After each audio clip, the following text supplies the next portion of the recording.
Le président de la Confédération helvétique, M. Alain Berset, est arrivé ce vendredi 14 avril 2023 à Goma dans une mission humanitaire. À l'aéroport international de Goma, le président suisse a été accueilli par le gouverneur militaire du Nord Kivu, le lieutenant-général Constant Dima, entouré des membres du comité provincial de sécurité. Après un tête-à-tête d'une heure avec le gouverneur de province, il s'est rendu au camp des déplacés de Bouchagara, qui régorge plus de 2900 déplacés, pour palper du doigt les réalités de la souffrance qu'endurent les populations venues des zones occupées par les rebelles du M23 RDF. Dans la suite de la délégation, on pouvait noter la présence des deux membres du gouvernement congolais, dont Patrick Mouyaya de la communication et maître Albert Fabrice Puella des droits humains, qui a indiqué que le concept guerre de l'Est est à bannir. Par contre, parler toujours de l'agression de la RDC, car il n'y a pas de RDC sans la partie Est. Suivez maître Albert Fabrice Puella. Il est temps que nous puissions cesser de dire ou de parler de la guerre de l'Est. Non, il s'agit de la guerre de la République démocratique du Congo.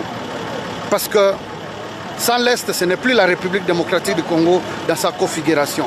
Il est plus que temps que nous qui vivons de l'autre côté de la République démocratique du Congo prenons la mesure avec le chef de l'État de ce drame pour que tous soyons mobilisés derrière lui pour soutenir le FARDC afin de pacifier le pays. On ne peut pas être à l'aise en voyant 600 000 familles agglutinées dans un petit camp comme celui-ci, vivant dans la précarité, avec des cas de viol. Nous venons d'être au centre de santé là-bas, avec Intersos, malheureusement Intersos qui arrive à la fin de son mandat. Près de 700 cas de viol enregistrés. C'est trop. Il est important qu'il y ait une bonne riposte. La visite du président suisse, nous la plaçons dans les signes de l'interpellation de la communauté internationale. Vous savez, la Suisse va dans quelques jours présider le Conseil de sécurité.